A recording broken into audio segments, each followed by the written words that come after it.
You're tuned in to Around the Lens, the internet's only live streaming roundtable discussion podcast, featuring Zach Roberts, Ron Hamilton, Travis Keys, and your host, David J. Murphy.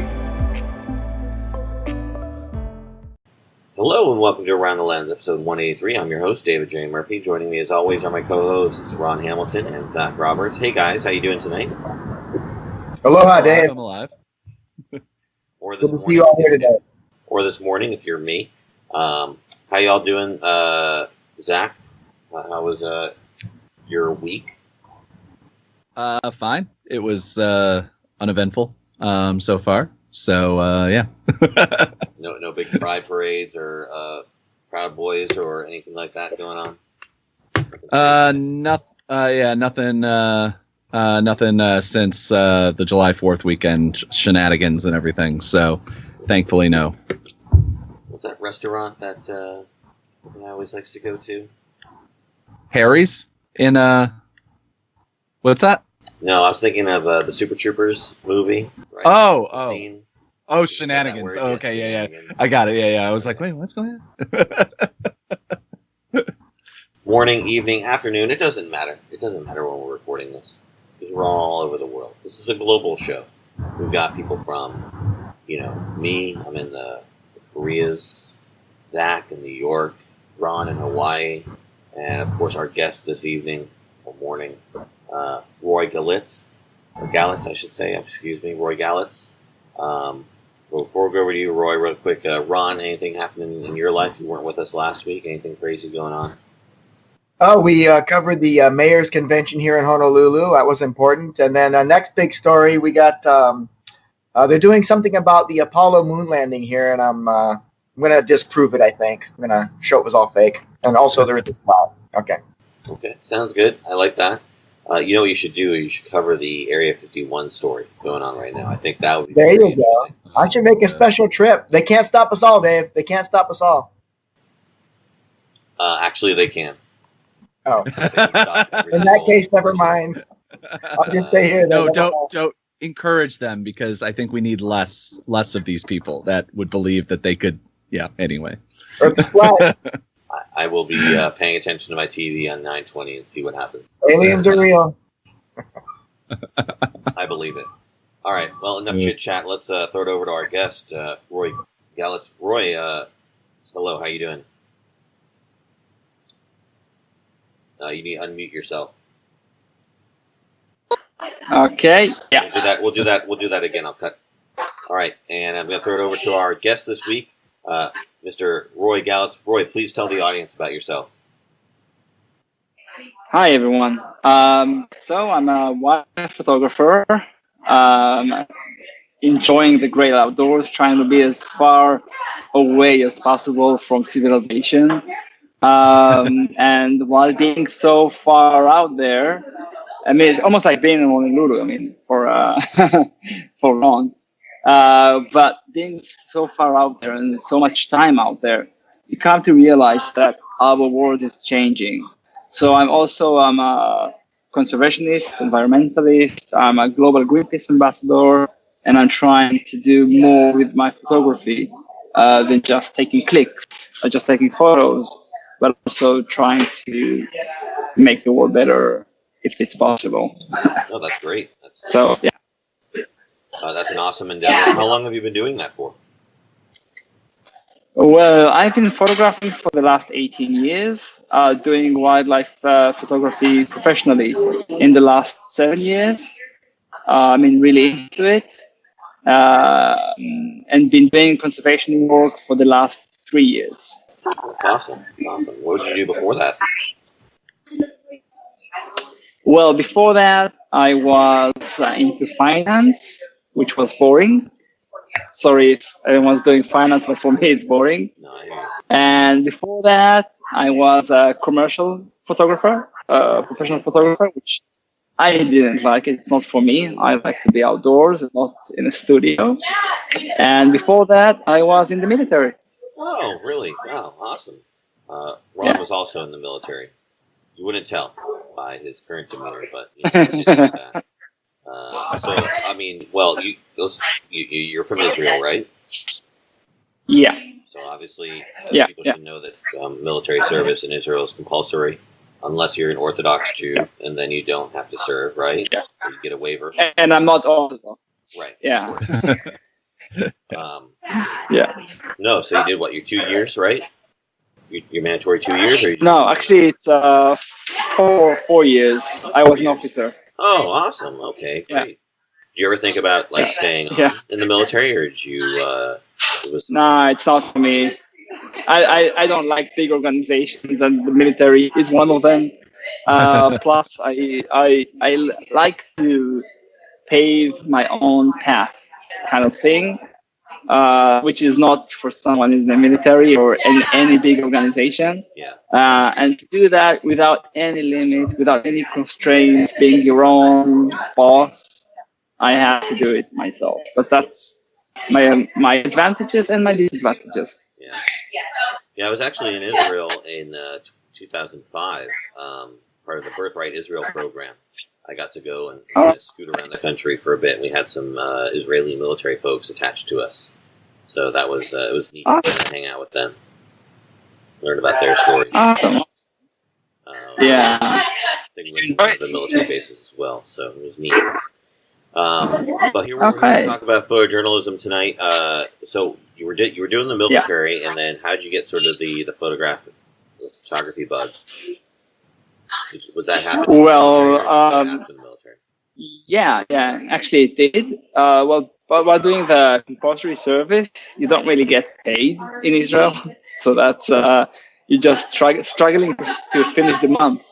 But when I got into my last year, and then it's not compulsory, and that you're getting actually paid.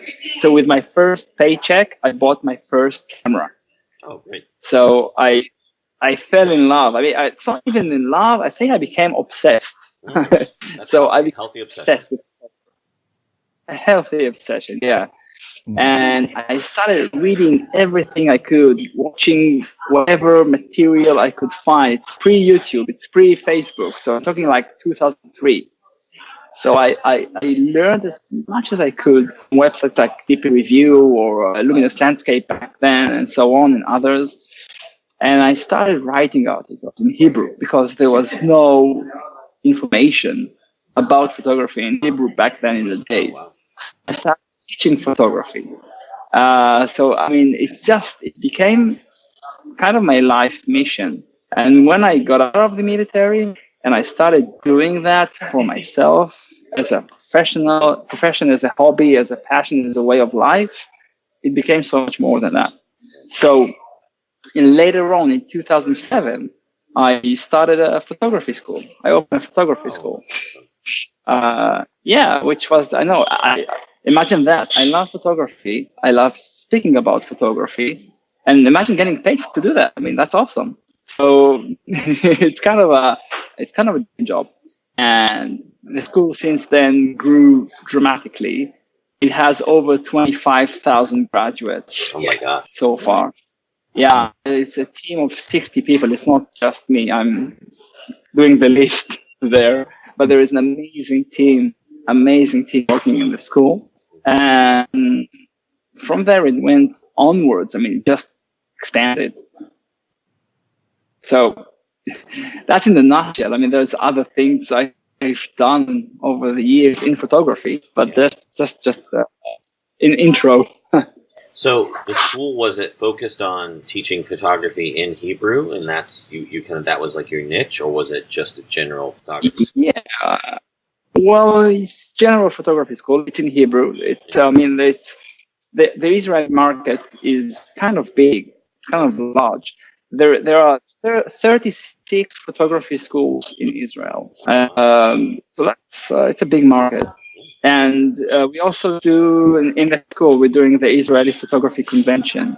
And that's held in an auditorium with 2,500 people.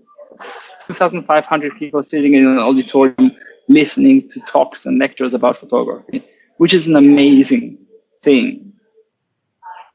So Israel it's a small empire regarding photography. Yeah. it's a very lively community, which I love. Great. I wouldn't think there were that many photography schools in Israel. It's, I mean, such a small country when you look at it, comparatively speaking. But a beautiful country, by the way. But obviously, I went down there as a photographer and a photojournalist myself, and I actually created a little documentary about my visit. But beautiful sights everywhere. I mean, so many great places to run around with your camera. I was there, like I said, in 05, 06 time frame. So I was running around with my digital Rebel. That was my camera at the time, my first digital camera. So awesome time. Glad to hear you. Are you still doing the school, or is the school have you passed on ownership? Yeah. No, the school is still running and they're doing amazing work. There is a CEO to the school and a huge team. I mean, it's way bigger than me. So it's not just so. It's beyond that. It come to a point that it's a big boy, not a baby. Yeah. So I'm really proud of it. So and besides the school, there is also it branched out into a photography magazine, which is called Composition Magazine. And there is also a photo travel company which takes 60 groups a year abroad to destinations from Svalbard and Kamchatka and Africa and Pantanal and Costa Rica, and 60 group. I mean, it's a lot. And other things as well. Just, because in photography, you can do so much. It's endless. There is so many things to be done. And once you do one thing, you find out that this thing can branch out into 10 different others. It's endless. I mean, some people ask, what if you achieve your best photograph? I said, that's impossible. You can never achieve your best photograph. There is no such a thing as your best photograph. There's a saying, my best photograph is the one I'll take tomorrow. You know that saying? Right. Yeah. So I think the same here. Yeah. No, absolutely. I mean, if you consider you've taken your best photograph, then just stop photography because yeah, exactly. You don't think very highly of yourself. I think. No, I mean, obviously, we've all been doing this for a long time, and I think there's always better stuff out there for us to capture, and there's just that's what's so great about photography. Yeah, there's an unlimited things we can cover. But let's talk. Obviously, teaching requires public speaking, and you've done a ton of public speaking in your career. Watching you, Dean. Sure. You've done TEDx talks. You've been on morning shows. You've been on a bunch of television appearances.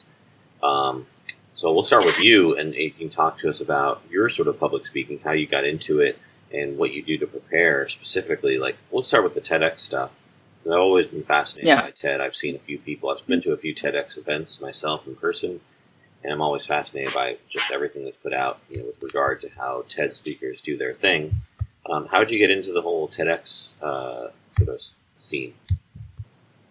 Well, with your permission, I'll come to it from the other way around, because I think the TEDx is kind of the pinnacle. I mean, it's like a peak point.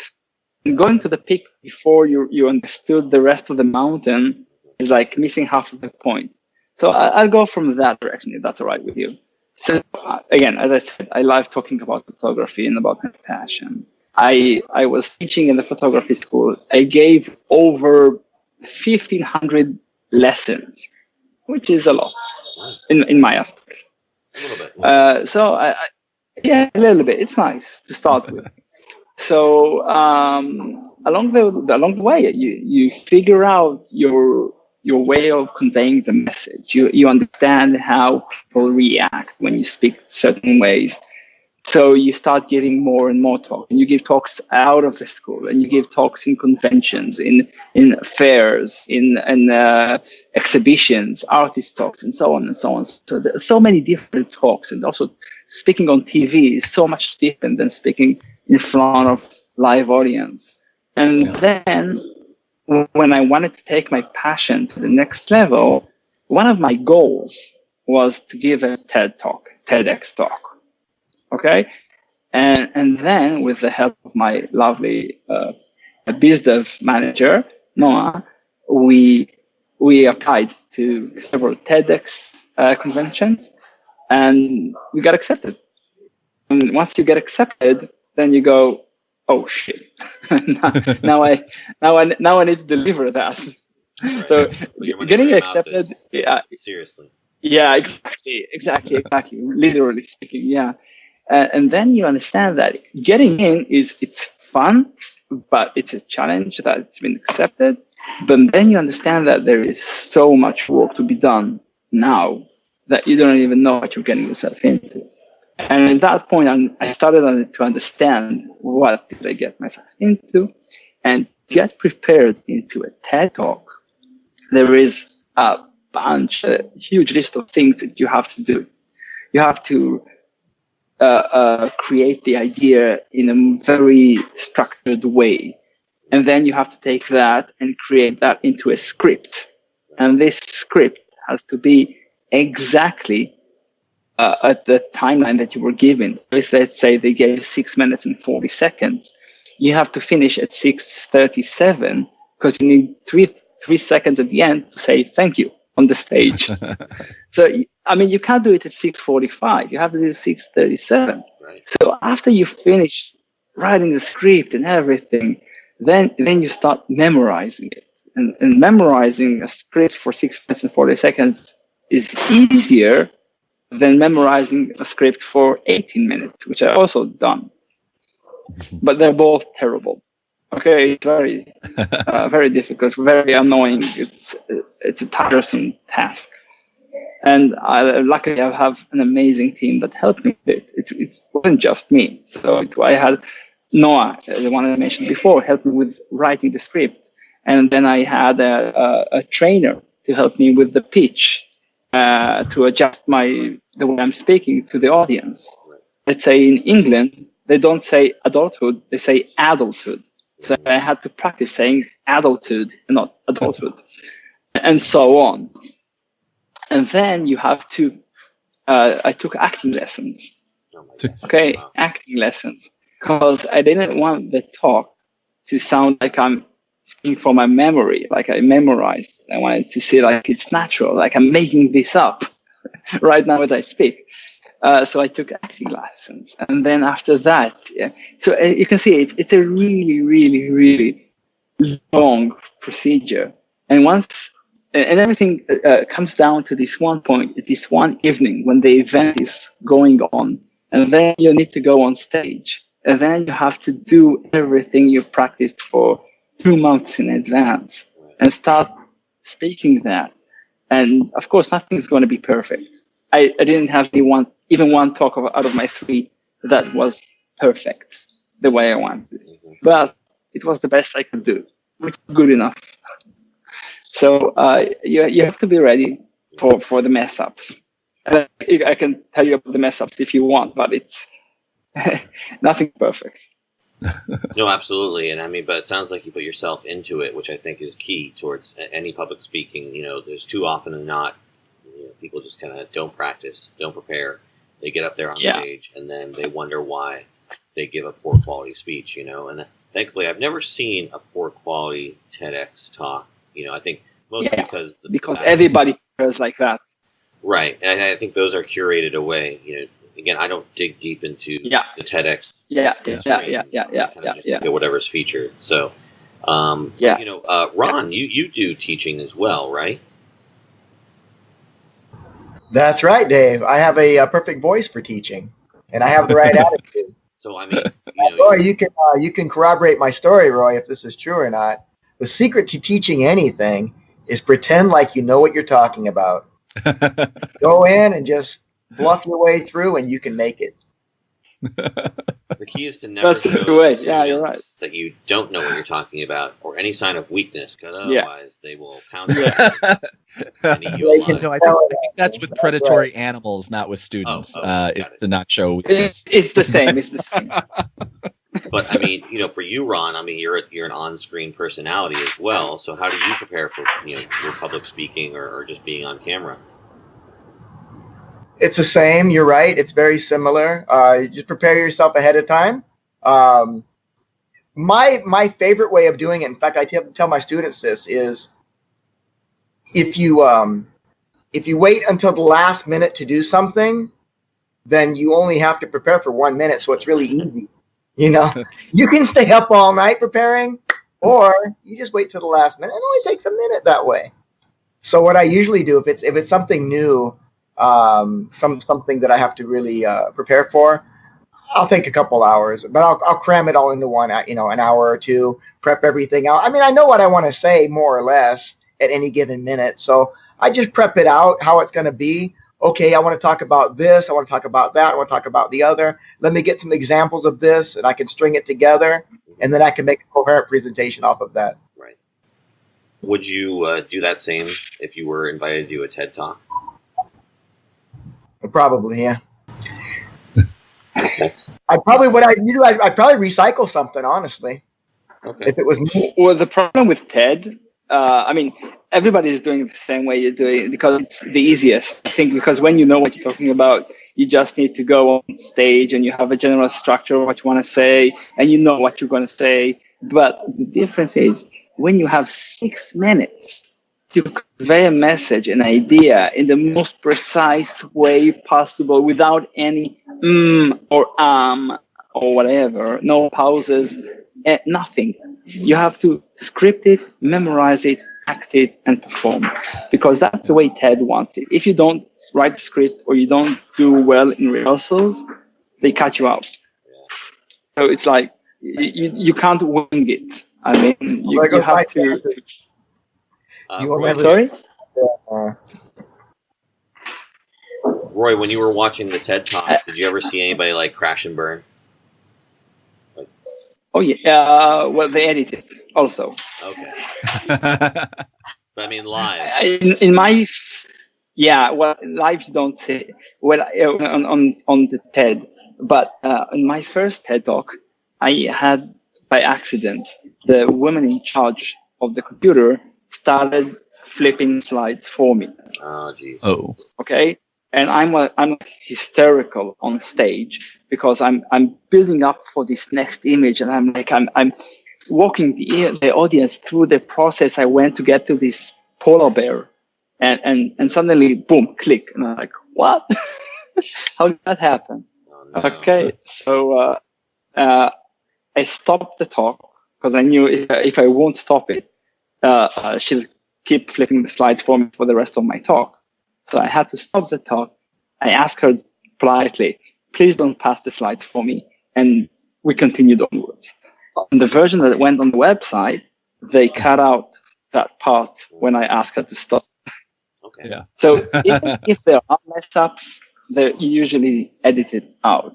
Right. In one of the TED Talks I was giving in Helsinki, one of the speakers had a blackout. Okay, I remember words. So she had to take the notes and start reading from the notes. And again, that as well, they edited out. So you don't see that on the online version. Yeah. But suddenly you see notes appear in her hand. So they do play with it afterwards. So even if you mess up, there is still a chance. Okay. In that instance, did they stop the clock, or did you have to like adjust for a new time? Nothing stops the clock. They didn't stop the clock. No, they try to adjust, but it's not like when the time runs out, they won't come with a hook and drag you out. Oh man, they should. That would be so awesome to watch that. Or they play the music, like, okay, your award speech is done. So get off the stage. Yeah. Zach, have you done any public speaking or talking about maybe your stuff, your work? I've done a bit. Usually kind of around the documentaries that I've worked on. And I usually have slideshow. I usually have photos or something like that to back me up. So usually I just kind of run off of what, what the photos are. If I'm talking about my photojournalism, but if it's talking about the investigation, I always basically, because they're either have just watched a film or about to watch a film. Right. If I'm just talking about investigative work, then I'll just try to throw in, I'll give a very brief summary of what the work is, but then add kind of anecdotes of like behind the scenes sort of stuff to be like, oh, remember that scene that you saw? Like, here's what really happened, here's what happened behind the scenes, and here's how we got that. And people people always love that, and the fact that then it just becomes like a casual conversation as opposed to like a talk, which I do not do. I really don't do talks well. So so I just usually try to just keep it as a conversation, and encourage as many people to kind of talk, ask questions as I go along, to keep everything moving forward. So a bit more informal, a bit more like Q&A. Yeah. I mean, I've done a handful of formal things, where usually I just have, I don't try to memorize anything. I just have vague notes of memory points along to kind of keep things in order, basically. I have a really good idea of the stories that I'm going to tell or the information that I'm going to convey, but then I just have kind of like bullet points. Okay, I need to go from here to here, and so I don't wander, because as if anyone who's listened to this podcast knows, I tend to wander a little bit when I talk. So yeah. Now, Zach, you're being a little bit modest there, buddy, because I've seen you interview very difficult people. I'm thinking of the Death Note interview, and you pulled that off. You pulled that off awesomely. Interviews are different. I mean, interviews, I go, when I do interviews with people that are on camera, I kind of go into a reporter acting mode, where like I'm acting like a reporter, or I'm acting like, and when I do entertainment work, if I do on camera stuff, then I have a very different, mentality about it, in the fact that it's not, I'm not interrogating, or I'm not talking to some white supremacist in the middle of a rally or something like that. I'm talking to a really great actor, who's trying to mess with me and is really bored in this. They have these black box interviews where they like basically just line up reporters at one after another, and they jump in, get to ask 5 minutes of questions, and then that's it. And so, yeah, no, that one where it was Lakeith Stanfield, offered me a half-eaten bagel. Yeah. It'd be funny if you just mix those two on accident, like you just talk to the actor like a white supremacist, and we're like, why? Like, yes. It'd probably make for a funner interview, honestly. Probably take them out, out of their game. Like, I don't know. I think Lakeith might have jumped me or something like that, and appropriate. So considering, the Clipper went even more viral than it did. In a different way. I was thinking about my own past doing public speaking, and honestly, I've done a ton of public speaking. I've done a ton of presentations in front of people, but never for my photography. When I think about it, like I've never done a presentation about my work in front of a group, where you have the slideshow and everything, and you're talking about your work. I've only ever done things more in a professional manner for like my job and stuff like that.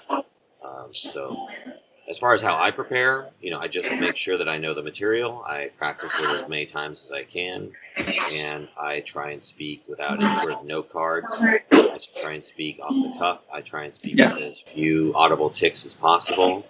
I do tend to speak with more audible tics when I don't know the material. If anyone listened to my interview with on the Show Me podcast, I said the words and I said that probably about 5,000 times over the course of that interview, because I was kind of trying to think of so much stuff off the cuff. But again, I try and just come as prepared as possible and know the material as well as possible, because there's nothing worse than getting up on stage, trying to speak about something and not being prepared to speak about it, and being expected to perform. Yeah. Because like you said, it's a performance, and I'm glad that you took acting classes. And it is. That's what's smart to do. Very few people do that. I mean, the level, I think the level of preparation you did was probably far and above what most people would do, but it paid off, because But to be honest, it's just for the TED Talks. Just to be honest, don't think I'm doing that for any talk, because if you're doing a 2-hour talk, you can't memorize that. Okay, it's impossible. Well, I think that's so it's just for the TED. Sure, absolutely. 2-hour lecture versus a 6-minute concise thing. That's definitely a big difference. Yeah. Preparing for a 6-minute talk can take you 2 months. Preparing for a 2-hour talk can take you an hour. So it's totally different. And actually, there's a blog. We talked about procrastination before. So there's a blog called Wait But Why. Do you know that? Wait But Why. Yeah. It's a brilliant blog. Wait But Why. He also has a brilliant TED Talk. Really brilliant. I really recommend you to watch it. So this guy is talking about how well do you prepare for a TED Talk versus a 2-hour talk. And it's really fun. So I'd recommend you to watch or read it on this blog. We will put a link into the show notes for that. What was that Sure. again? Say that name one more time. Wait But Why. Wait, but why? Okay. Yeah, you found it. Yes. All right. Great. Awesome. All right. So let's talk a little about getting back to the world of photojournalism here. So what do you shoot with? I shoot with Nikon D850. Okay. I'm a Nikon Pro partner. Oh, great. So yeah, so that means I'm getting all the gear from Nikon, and I'm getting beta gear. I mean, for prototypes that I check, I submit my review on it. I also publish reviews on DP Review, if you know that website, and PetPixel, if you know PetPixel, which is I've also heard of a great site. I've heard of Petapixel. You've heard of it? Okay, that's good. So I've got several landscape website as well. Ah, it's nice. Yeah. And so I'm whatever lens I want, I'm getting. So I'm using everything depending on the project, from 800 millimeter to the new 180 to 400, and the new 500 5.6, and I mean all through the range, all through the cameras, everything. So I'm assuming, based on your connections with Nikon, that you've definitely tried their mirrorless cameras, right? Yeah. So you've gotten to play with the Z6, the Z7, and of course the forthcoming Mark II. Mostly the Z7 mostly. Okay. And it's a very good camera, but for me it's not the right camera. So I'm still using the D850 because this Z7. I mean, in cold weather. I mean, really cold weather where I'm going, and usually I'm going to near the North Pole for polar bears. So in those conditions, when it's minus 30 with winds and with ice and snow, the batteries die really fast. Got it. And the screen also freezes. Oh, so you have you know what LCD stands for? Right. Yeah, liquid. LCD is liquid display. Yeah. So in minus 30, minus 40, it's not really liquid anymore. Yeah. Right. So you've got this slow fade in, fade out effect of the screen. Sure. So while shooting video in these conditions, it's not really doable. Yeah. No, that makes sense. But again, but they're really good. I mean, really good cameras. Okay. So obviously, with the exception of that capability, I mean, so mirror cameras will still be part of your kit for the time being. Then. Well, for now, I'm sure, no doubt about it, the mirror is a temporary thing. No doubt that the future will be mirrorless. I mean, there is no question about it, because the mirror is it's a drawback when you look at the long run. Yeah. Once you solve all the problems with the lag and with the quality and everything, there is no more use for a mirror. So, Zach is a Nikon user as well. He has the Z6. Zach, you actually did some testing with the camera in upstate New York in the snow and cold weather. Did you experience any of that freezing or? Well, no, it's nowhere near that temperature. I mean, I think when I got the camera, we had a pretty warm winter up here. And so it was, in the teens at the coldest. So yeah, no, I mean, hopefully I'll be heading up to Alaska later this year to shoot, go back and shoot Aurora or something like that. And then we'll see. Depending, of course, in Alaska literally had a wildfire in the middle of Anchorage this year. So I'm not quite sure what the temperatures in Alaska will be going forward. So You'll find out if the LCD screen freezes. Because I was thinking like, well, yeah, you have the LCD screen inside the viewfinder as well. So I mean, you can't, there's no getting away from an LCD screen on a mirrorless camera. You're kind of stuck with it. Well, again, it's only at the extreme conditions. I mean, if you're looking at the day-to-day, if you have like a nice, cozy zero, you're good. Yeah. A balmy zero. Well, hopefully for your sake and your work, they don't ever get rid of mirrorless cameras. Otherwise, it's going to be a lot tougher for you and for any Arctic photographers to do their job. So I'm sure there'll be always a home for mirrorless in the world of DSLRs. Here to your right, we're going to do a quick cut here. Okay, great. We lost Zach, so now we're in these column little spaces. Okay, and we lost Ron. Okay, I was like, we lost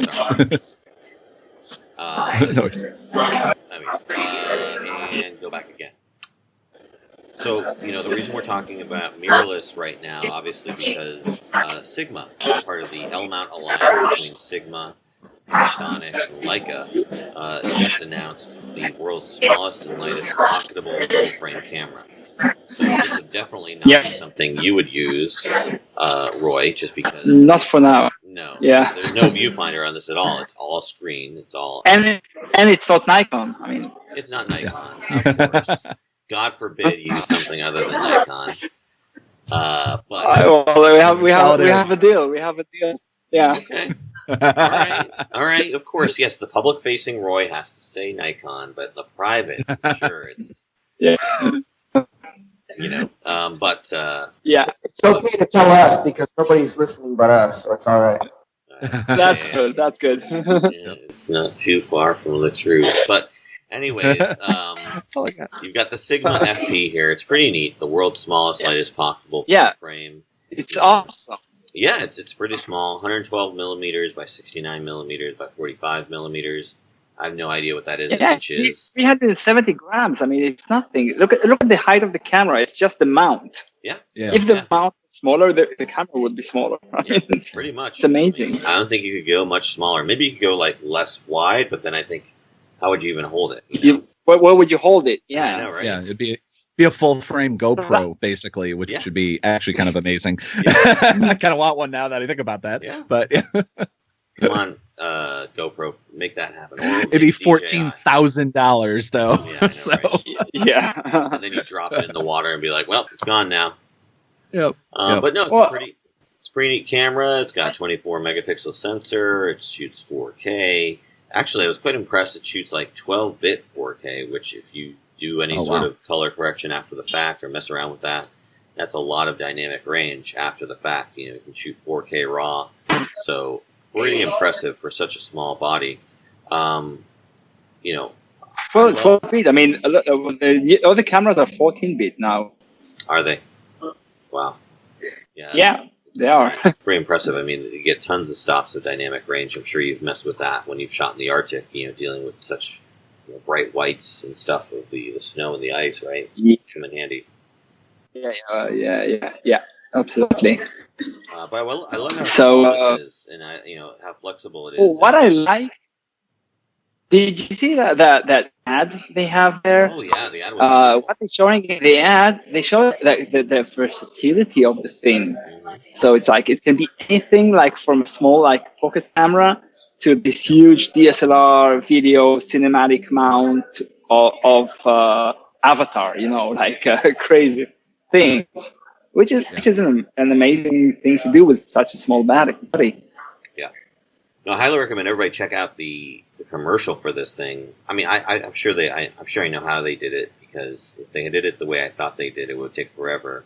But I'm going to guess is they probably used a motion control camera and just shot every single variant that they created one at a time and then cut it all together. But very impressive. Yeah. And I love, again, like you said, how they show every single variation, how they show, like I said, from super duper kids messing around with a little toy camera to high-level movie producing and every single attachment you can possibly find. Yeah, I thought that was really neat, because at the end of the day, it boils down to, the sensor, right? The camera. And this is the purest form of the camera and the sensor. So, sure. I mean, if Nikon made something like this, would you consider picking one up, perhaps, on your non-Arctic exhibitions? for my non-Arctic, I mean, if I'm gonna do some street photography or something like that, which I don't really do, but if I would, yeah, I really would use that. But wherever I travel, I mean, what I'm looking for is fast focus, high FPS, very high quality, 45 megapixels. I mean, so I won't use that in my project because it's all about image quality, and still nothing beats the Z7 or the D850 for now. Yeah, no, absolutely. I think, I would definitely consider something like this as sort of a travel camera, like going on vacation type thing. I don't want to bring the whole big body with me, and I want something more than a cell phone. And it'd be great because I could just throw this body along with my lenses that I would use for like my S1 or S1R. I'm a big Panasonic user. And then bam, it's like, because it's all using the same lens mount, which is great.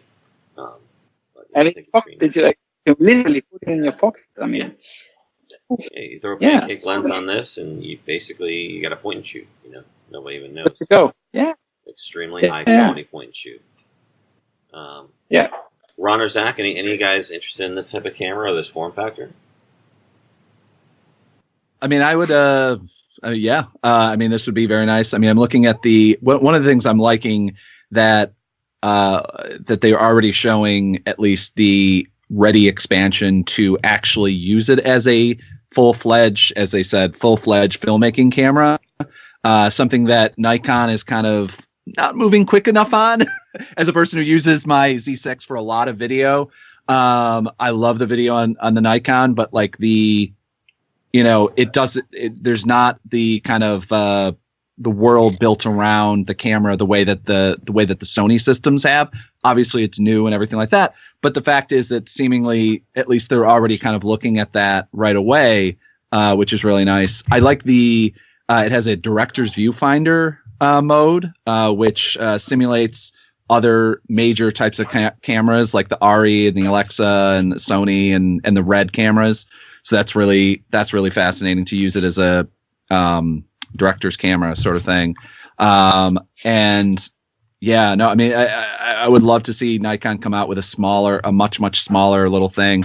I wish it had a viewfinder, but because I don't like trying to take still photos at least through my viewfinder, but and unfortunately it doesn't look like there's any sort of I can't figure out where one might attach something like that, but it is what it is, so, but you can't expect everything on something like this. I think that this is more along the not Magic Lantern. What's the small video cameras, that really tiny ones? Well, you mean the Panasonic GH3, GH4? No, they're primary. Yeah, like a viewfinder camera or a rangefinder? No. The small video cameras that are basically just for video. Damn it, I'm gonna have to search that now. But basically, it's definitely. What's that? Camcorder? No. It's a brand. Okay.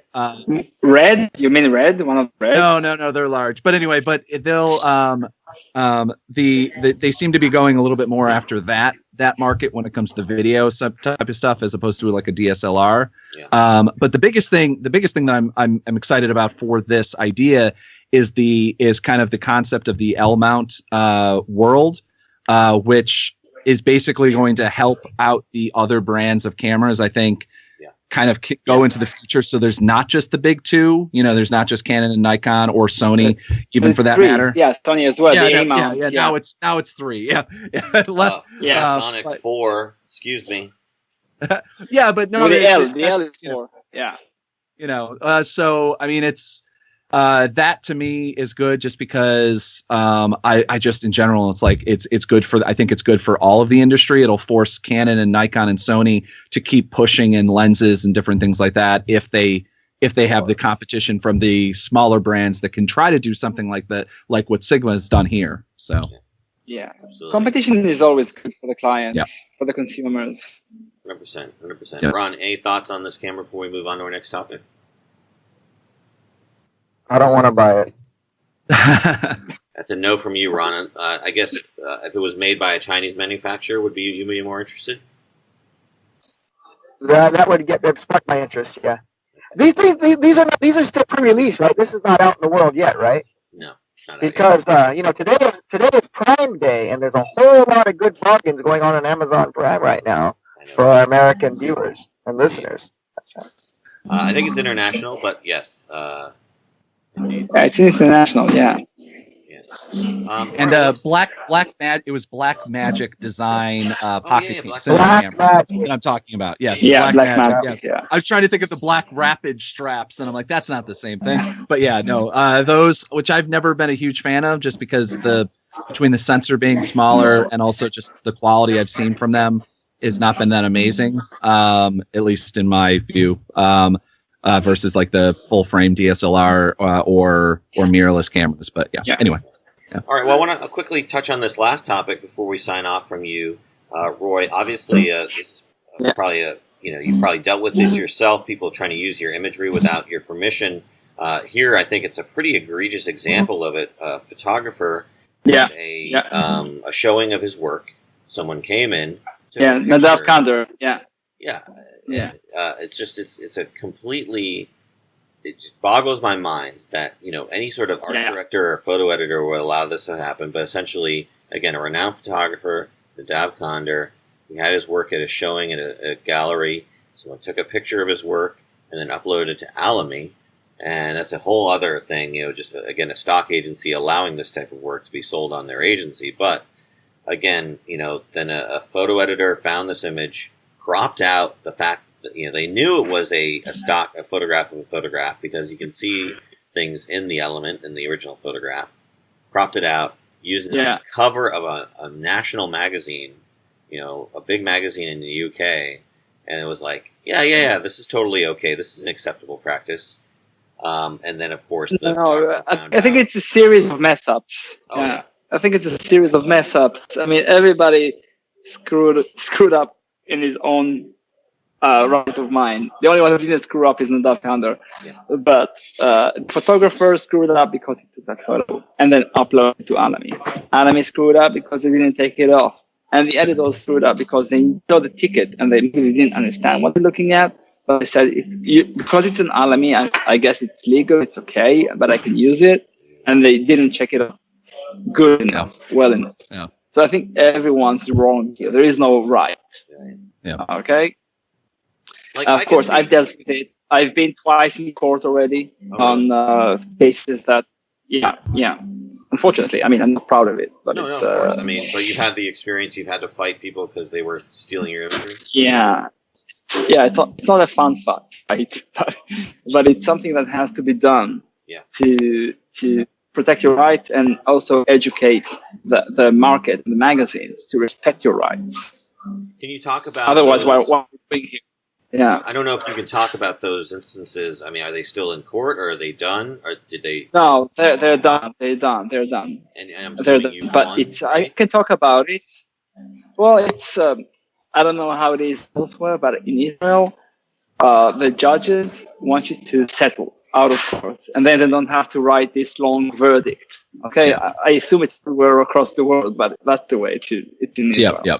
So we came to compromise on both the cases that went into court, but this process was so frustrating for me that because they have also lawyers, of course, and those lawyers are assholes.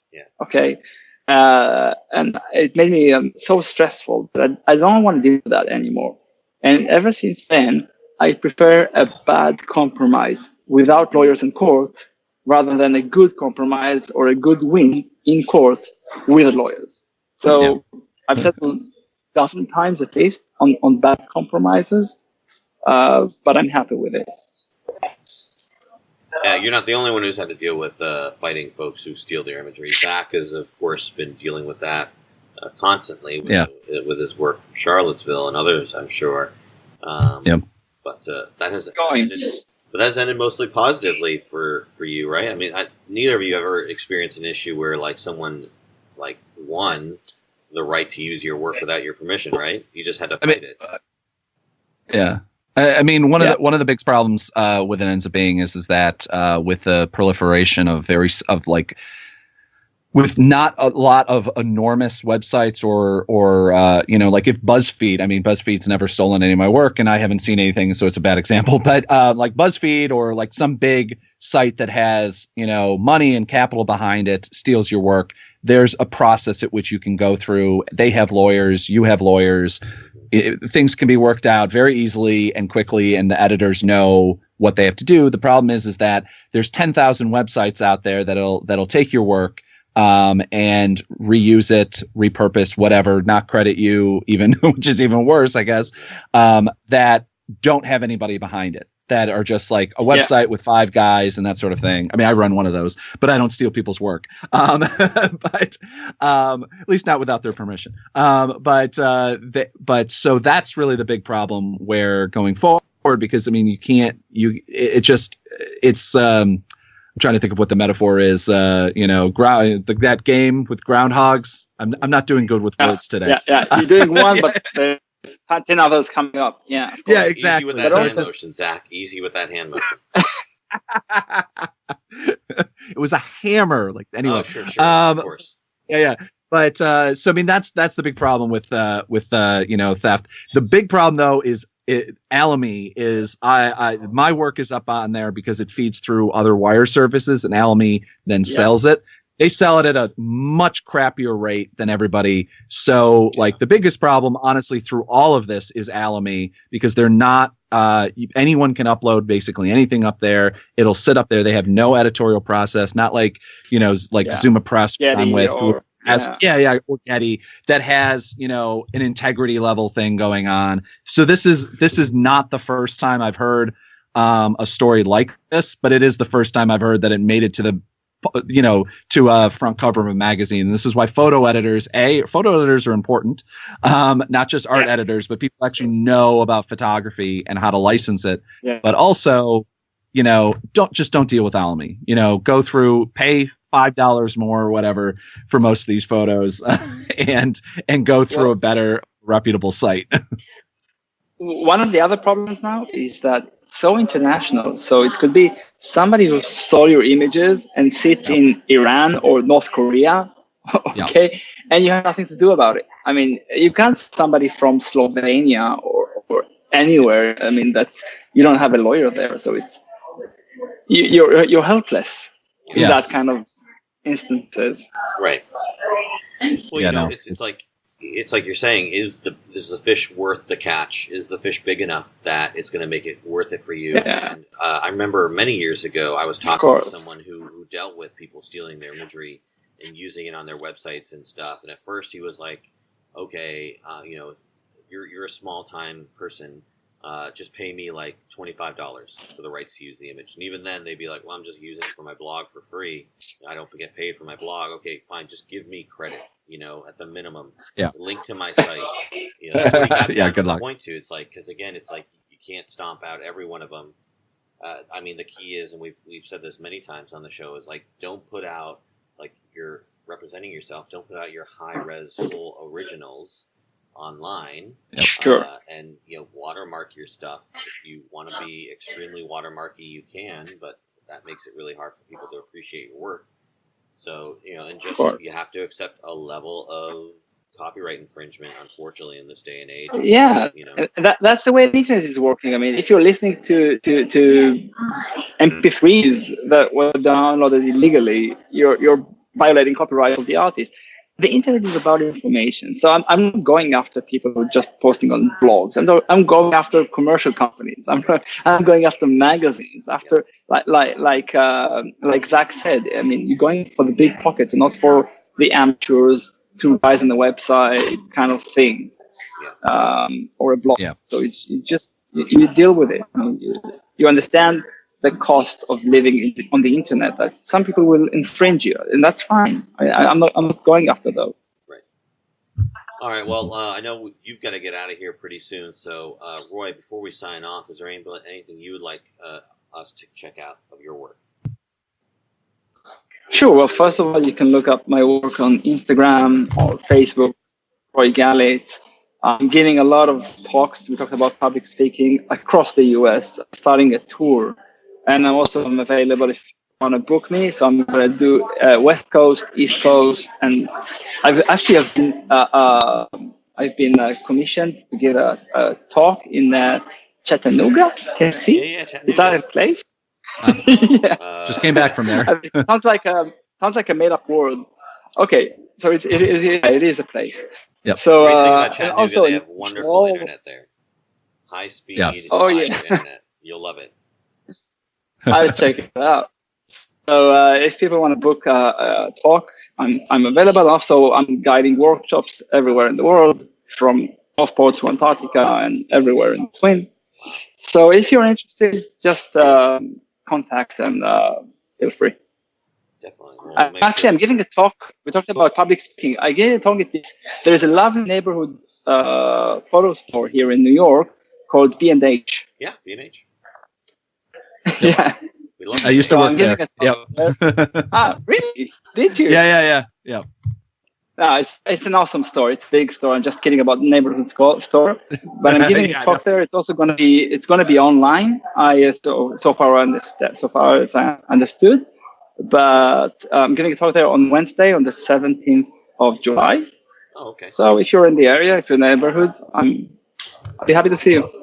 Yeah, I was going to say, I don't know how long you're in New York, but a friend of the show and friend of ours, Robert Kaplan, he does a show for the Photo Brigade, and he does that at Adorama. Adorama also has sort of like a studio space. All right, yeah. Where they do interviews and different Yeah, they're also cool. Yeah. Yeah, so, I mean, that might be something you might want to check out or book while you're there. I don't know. Again, A good idea, yeah. A good idea. But something you might want to do next time you're in the city.